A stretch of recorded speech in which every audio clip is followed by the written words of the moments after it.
वर्तमान आंचलिक पाणीपाग विज्ञान केन्द्र पक्षर एक बड़ खबर सामना आसी। वर्तमान जहाँ सूचना मिली बंगोपसागर दाना बांधुची लघुचाप एने बात्यार रूप नेब बोली आंचलिक जलवायु केन्द्र पक्षर कहुई। तेबे यह कथार केतेटा सत्य रही वीडियो संपूर्ण अपडेट पाइपर। ता पूर्व वीडियो को लाइक करूँ, चैनल को सब्सक्राइब कर पाखर बेल आइकन को दबाई ऑल नोटिफिकेशन को ऑन कर रखुँ, जहाँफल न्यूज रिलेटेड लेटेस्ट वीडियो सर्वप्रथम चैनल आप पाइपर। ताले लेट नक चलतु खबर पर नजर पकाइबा। तो वर्तमान जहाँ सूचना मिली बंगोपसागर दाना बांधुची लघुचाप जहाँ बात्यार रूप नहीं पारे बोली आकलन कर पाणीपाग विशेषज्ञ। आज दक्षिण तमिलनाडु तथा संलग्न श्रीलंका निकट में एक घूर्णिबलय सक्रिय रही। सहित मौसुमी प्रभाव फल पश्चिम वायु मध्य शक्तिशाली होबार लगी।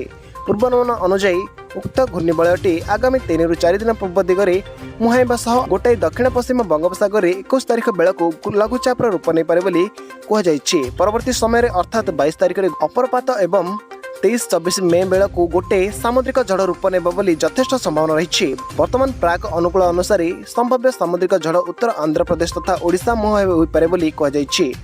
किंतु उठिथिबा स्थलभाग छुईब एवं केतेक घूर्णीभूत हेब एने विशेषज्ञ आकलन करना पाणीपाग केन्द्र सेपरी यह स्पष्ट होना बोली से कहिसंते। तेबे यह जदि बात्यार रूप नेब एहार नाम रेमल रहिबो बोली जहाँ नामकरण ओमान द्वारा करा जायछि। तो यह आज मुख्य खबर। जब वीडियो आपको भल लगी है वीडियो को लाइक करूँ। जब आम चैनल पर नुआ प्रथम थर पर चैनल आप वीडियो देखुं चैनल को सब्सक्राइब कर पाखर बेल आइकन को दबाई ऑल नोटिफिकेशन को ऑन कर रखुँ, जहाँफल न्यूज रिलेटेड लेटेस्ट वीडियो सर्वप्रथम आम चैनल आप पाइपर। ब्यूरो रिपोर्ट मिलन ओडिशा।